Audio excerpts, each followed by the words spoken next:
Considere isso antes de assistir Tudo sobre Pontes. Fale sobre as diferentes pontes da sua cidade. Como cada uma é capaz de suportar a carga que viaja por ela todo dia. Quando assistir ao documentário, preste atenção ao modo como os engenheiros estão planejando fazer pontes cada vez mais longas e resistentes no futuro. O Discovery na Escola apresenta agora Tudo sobre Pontes.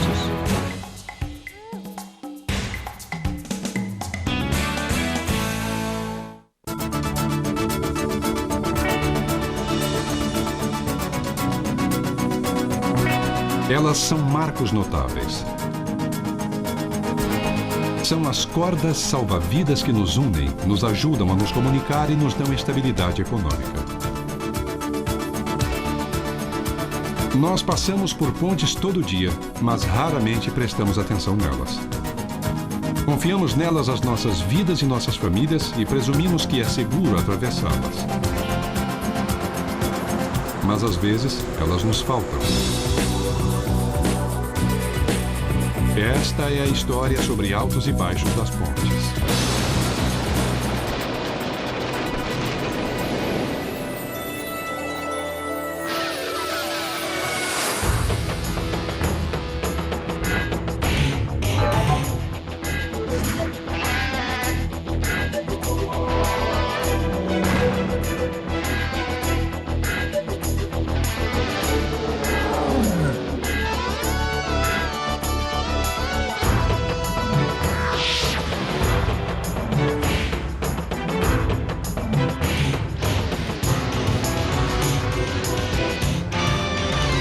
Tudo sobre pontes.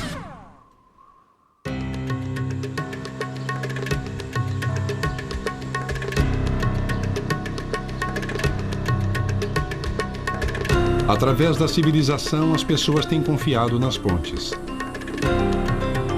Nós fomos de troncos sobre riachos para viadutos que parecem se estender para sempre.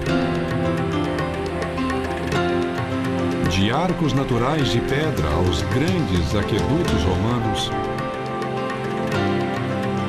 aos vãos graciosos que saltam pelo espaço. De primitivas pontes de cordas a nossos marcos preferidos da cidade, elas continuam a estender os limites da tecnologia e da imaginação. Hoje, nosso modo de vida depende das pontes. Só nos Estados Unidos, nós fazemos pelo menos 3 bilhões de travessias de pontes em um certo dia. Isso dá 12 travessias por pessoa.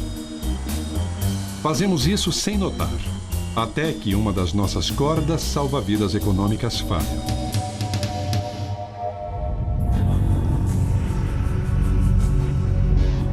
Era a hora do rush, em 17 de outubro de 1989. O terremoto Loma Prieta parou a rotina da área de São Francisco, Baía de Oakland. O terremoto foi de 7,1 na escala Richter. Vários pinos na parte superior da ponte da Baía simplesmente não suportaram a enorme força. Em um mês, depois do colapso, os engenheiros do Departamento de Transporte da Califórnia conseguiram consertar essa corda salva-vidas crucial entre São Francisco e Oakland. Mas anos mais tarde, eles ainda estão lidando com problemas que o desastre criou. Esta não é uma ponte fácil de consertar. Em primeiro lugar, não foi uma ponte fácil de construir.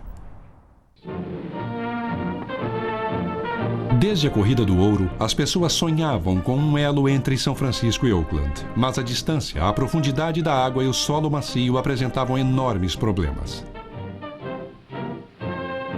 Nós consideramos muitas coisas diferentes ao escolher tipos diferentes de pontes. A primeira é a extensão do vão. O que temos de atravessar? A segunda seria o que há embaixo, o que a apoia. Há material bom? Tem força para apoiar vãos longos? A terceira, embora não esteja na sala de projetos, tem a ver com a acessibilidade. O que o empreiteiro pode fazer? Ele pode trazer guindastes, porque isso vai ditar o tipo de ponte. Os engenheiros também consideram o que a ponte tem que suportar, o trânsito, a mãe natureza e o peso da própria estrutura. De algum modo, a ponte tem que transferir esses pesos para o solo. E ela faz isso pelo constante empurrar e puxar de cada uma de suas partes. Em uma ponte de vigas, o peso que a pressiona para baixo cria uma compressão sobre a parte superior e uma tensão na parte inferior, transferindo os pesos para cada pilar. Uma ponte em arco opera totalmente em compressão, empurrando os pesos central e inferior para cada extremidade. As extremidades empurram o arco juntas e evitam que ele se abra. Você tem que ter fundações muito sólidas, porque quando uma fundação patina ou cede, essa compressão desaparece e a ponte não suporta mais. Então, esse é um bom tipo de ponte quando você tem um bom solo, rochas firmes para embuti-la. Uma ponte suspensa realmente merece esse nome. Ela suspende o peso dos platôs principais. Esses pesos são colhidos pelo cabo e assentados verticalmente sobre as torres. Mas isso só pode ocorrer se o cabo for fixado na extremidade, para que ele possa aumentar os seus apoios. Por incrível que pareça, todas as pontes que atravessamos evoluíram desses 3 projetos.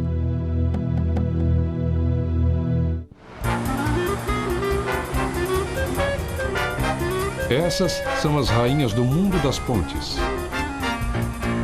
As grandes pontes suspensas permitem aos engenheiros cobrir distâncias julgadas impossíveis antes, dominando a natureza e cativando aqueles que a atravessam. Se uma ponte é bem projetada, a elegância da matemática, da ciência aparece e provoca uma coisa em nós que diz, puxa, está ótima, funciona perfeitamente.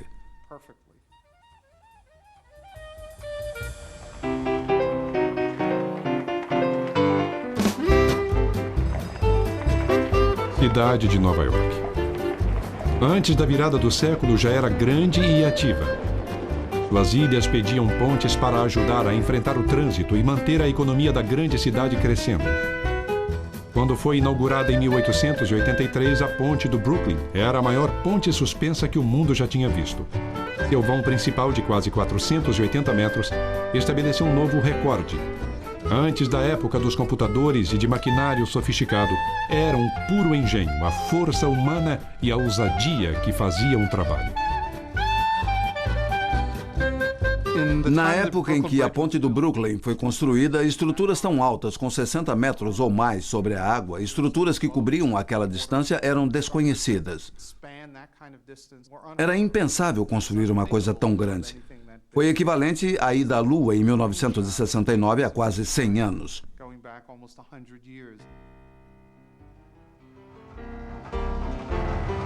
O aço entrou em uso no início do século e então surgiu Roebling, que fez um projeto para uma ponte com cabo de aço. O engenheiro John Roebling se apoiou em novas técnicas que possibilitaram que uma ponte cobrisse distâncias maiores.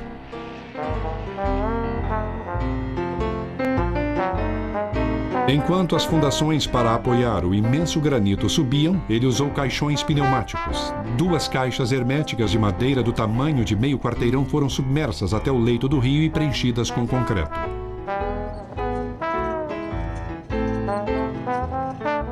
Roebling inventou um método de passar e trançar milhares de quilômetros de cabos para frente e para trás entre as torres. Uma roldana como esta, na ponte Golden Gate, foi usada para passar fios individuais de uma extremidade à outra e conectá-los aos apoios. Cada roldana levava 2 fios, mas hoje há muitas roldanas e vários fios em cada roldana. Então 6 ou 8 fios são levados. A ideia é a mesma, mas a aplicação é um pouco acelerada. Roebling também introduziu cabos inclinados, conhecidos como esteios, junto com cabos verticais que sustentam a pista. Eles vão da torre até a pista para firmá-la durante ventos fortes. A ideia das pontes de esteios começou aqui. Hoje, quando alguém pensa em dar estabilidade a uma ponte, pode fazer exatamente o que ele fez. Você diria, puxa, não é uma ponte moderna que se vê na Europa ou na América do Sul, onde se vê pontes de esteios? De fato, Roebling pensou nisso antes deles, e isso deu estabilidade. Mas enquanto as pontes suspensas ficavam mais longas, os engenheiros aprendiam uma de suas maiores lições com um vão estreito de 2 pistas no outro lado do país. Na tentativa de construir a última palavra em ponte suspensa delgada, seu projetista não conseguiu dar conta de um vento constante de 65 km por hora. A pressão do vento causou grandes oscilações, bem como um incrível movimento de torção e balanço. As pessoas que usavam a ponte ficaram literalmente mareadas. Elas compararam isso a serem levadas por uma onda. E lá vai ela. 4 meses depois de inaugurada, a ponte caiu. A ponte do Estreito de Tacoma é um exemplo muito clássico de um péssimo formato em relação ao vento. As superfícies muito rombudas, os ataques do vento e ela tem águas quase fluentes batendo em um pilar. Isso cria rodamuinhos, ações oscilantes e começa, neste caso, a jogar a ponte em uma situação que finalmente a derrubou, e tudo isso sob ventos muito fracos.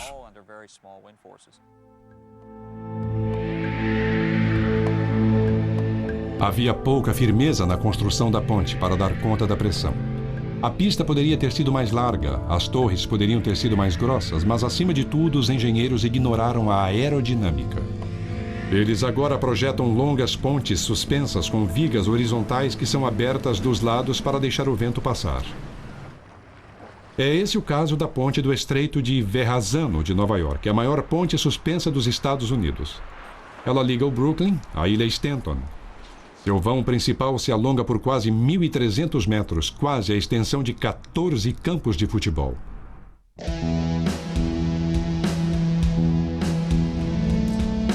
Quando uma ponte é construída, nós presumimos que ela vai ficar lá, estagnada. Mas estas são estruturas delicadas que demandam atenção e algumas pessoas têm literalmente que ficar com a vida por um fio. Estou amarrado.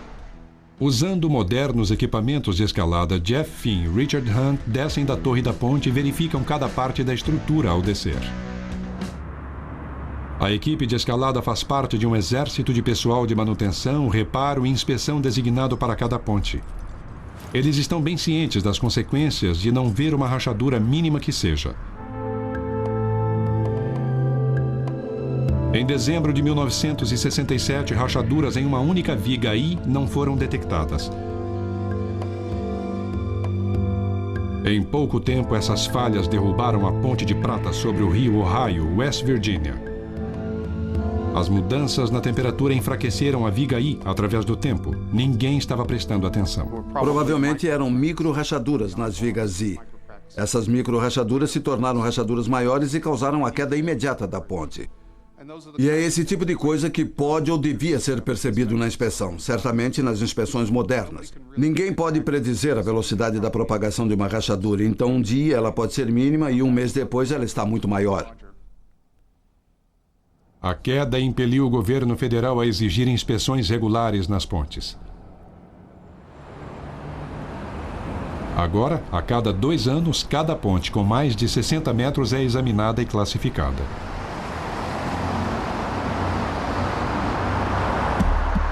A maioria das pontes modernas é feita de uma combinação de aço de alta resistência e concreto reforçado com barras de aço ou trançado com cabos de aço.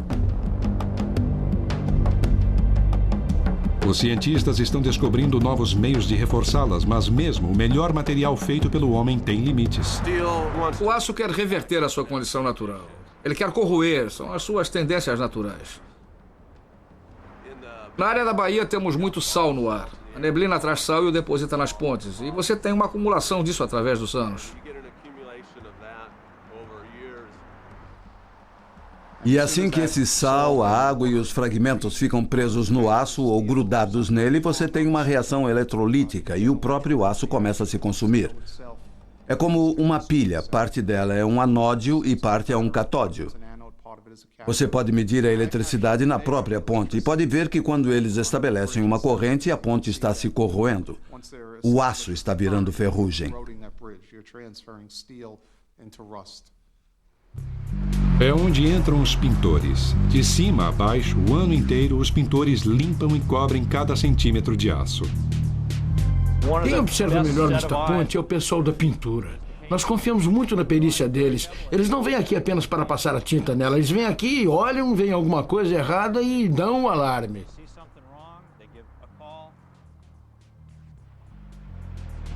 Eles não são os únicos de olho na ponte. Motoristas de reboques patrulham a ponte 24 horas por dia. Os eletricistas trocam uma média de 2.000 lâmpadas por ano. Temos o pessoal do aço, o pessoal do concreto, carpinteiros. Eu diria que são mais de 200 pessoas.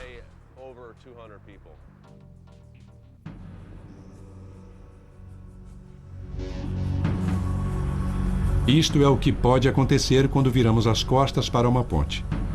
Sob a ponte Williamsburg, na cidade de Nova York, simples bandagens a mantêm de pé. Nós estamos debaixo de uma viga de 18 metros e essa viga devia estar em linha reta, devia aparecer a letra I. Na verdade, se você olhar com atenção, ela parece a letra S. Ela foi atingida muitas vezes, recebeu uma manutenção pobre. Estas estacas de madeira e o que temos aqui são estacas de madeira apoiando uma ponte de aço, porque não há apoio estrutural para ela. Como antigo chefe do Serviço de Trânsito de Nova York, o engenheiro Sam Schwartz conhece tudo sobre a infraestrutura. Não é só a ponte Williamsburg que o preocupa. Lá vai ela, lá vai ela! Todo ano, nos Estados Unidos, uma média de 150 a 200 vãos de pontes sofrem um colapso parcial ou total. De mais de 500 mil de pontes, 1/3 requer algum tipo de reforço ou reparo. O custo total para resolver esses problemas passa dos 70 bilhões de dólares.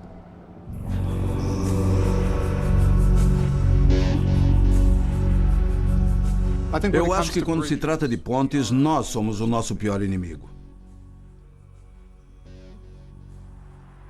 As pontes têm uma vida útil como nós.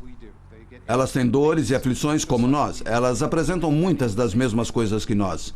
Se começamos a pensar nelas como humanas e que elas têm uma vida útil, no caso de algumas pontes, essa vida útil pode chegar a 1000 anos. Nós estamos sempre encurtando essa vida para 50 ou 100 anos. E isso é inconsciente.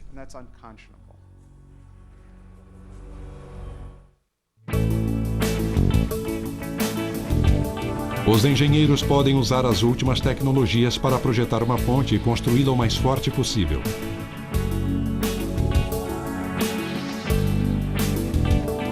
Eles podem defendê-la contra a mãe natureza e cuidar dela. Mas às vezes há acidentes que eles não podem prever.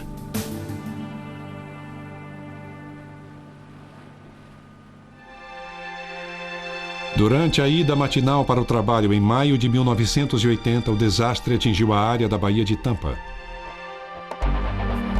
Um navio cargueiro foi envolto por um denso nevoeiro e bateu nas pistas que seguem para o sul, na ponte Sunshine Skyway. Parte da ligação entre St. Petersburg e Bradenton foi instantaneamente atingida. 6 carros, um caminhão e um ônibus mergulharam nas águas. «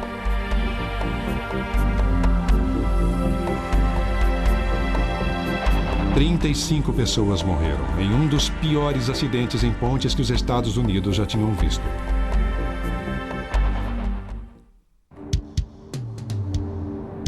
No rastro desta tragédia, os engenheiros decidiram construir um novo tipo de ponte, uma moderna estrutura de cabos de esteio semelhante à ponte suspensa. Nas pontes de cabos de esteio, cabos diagonais se estendem da torre para sustentar a pista. Essencialmente, os cabos tiram o peso da viga mestra e o transferem para o topo do pilar, que o transmite para o solo. Os engenheiros estão optando por vãos com cabos de esteio porque eles requerem menos material e combinam força com custos baixos. No caso da Sunshine Skyway, eles projetaram a nova ponte para evitar futuros desastres. O engenheiro John Corbin fez parte da equipe de projeto. Nós mudamos a orientação da ponte. No alinhamento antigo, os navios tinham que virar cerca de 19 graus ao passar pelo vão principal. E isso possibilitava a um capitão cometer um erro. E segundo, nós dobramos a extensão do vão de 180 para 360 metros, de novo reduzindo grandemente o efeito da colisão de um barco e um dos pilares. Os engenheiros fizeram uma pista em subida com espaço livre de 52 metros para que os navios altos passem por baixo com segurança. Eles cercaram os pilares principais com pedras e os protegeram com imensas ilhas de concreto chamadas de golfinhos. Como aparadores em uma máquina de fliperama, os golfinhos evitam que navios grandes atinjam as colunas. A ponte realmente se tornou um símbolo da Baía de Tampa. Dá para vê-la da cidade toda. É um verdadeiro casamento da forma e da função. Força e beleza ao mesmo tempo. Eu acho que o melhor que conseguimos na ponte foi que ela tem uma força iconográfica.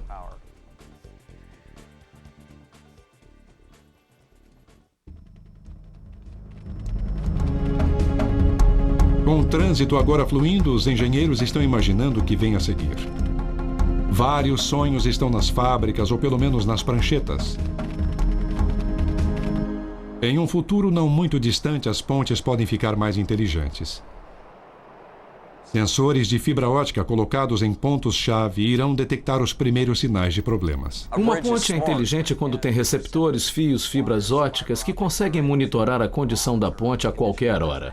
Para que um departamento de registro, que pode estar a uma grande distância de um departamento de transportes, possa monitorar o estado atual de uma ponte. Veja o que acontece sobre o seu carro. Você entra no carro agora e ele passa por uma checagem de diagnóstico. Todos os carros modernos têm inteligência montada neles. Nós temos que fazer pontes inteligentes e infraestrutura inteligente para que possamos apurar e receber informações, para podermos responder quando a ponte tem um probleminha, ao invés de esperar até que seja um problemão, como termos que substituir uma viga mestra inteira. Pontes mais fortes, feitas com materiais compostos, podem ter aumentadas sua duração e sua condição de vida.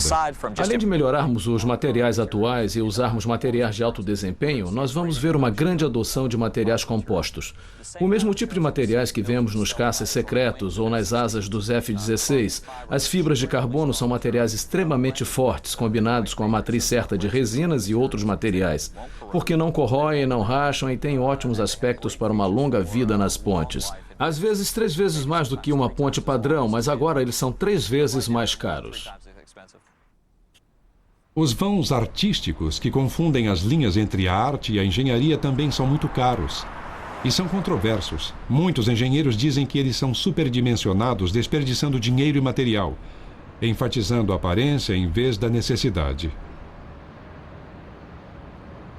Porém, cada vez mais, há uma demanda por pontes projetadas para se destacarem.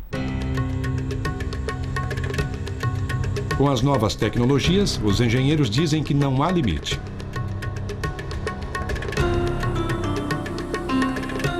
Enquanto isso, é difícil fugir do impacto que as pontes parecem ter sobre nós. É o fato de planar, de cortar o espaço e ligar e superar obstáculos. E a maior das maravilhas, o que mantém a ponte de pé.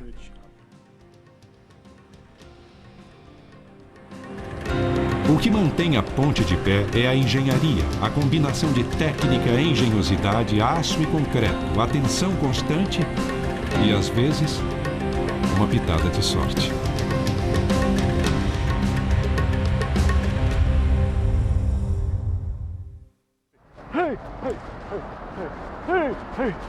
Fique ligado. Tópicos da discussão, atividades e recursos de tudo sobre pontes vem a seguir no Tarefa Discovery. Quem é o líder? Sei lá, perdi a passada. Pronto. Chegamos.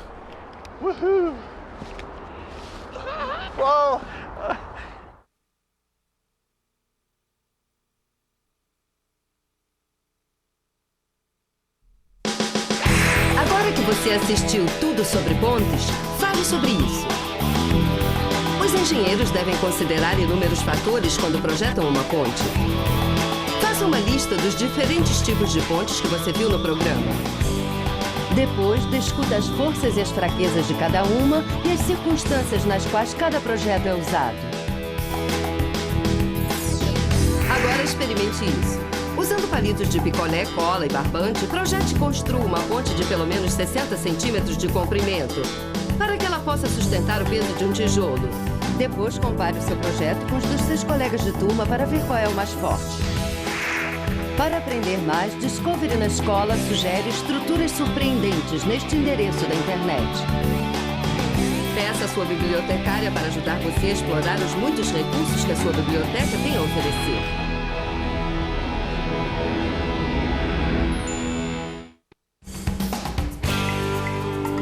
Versão brasileira Sincrovídeo.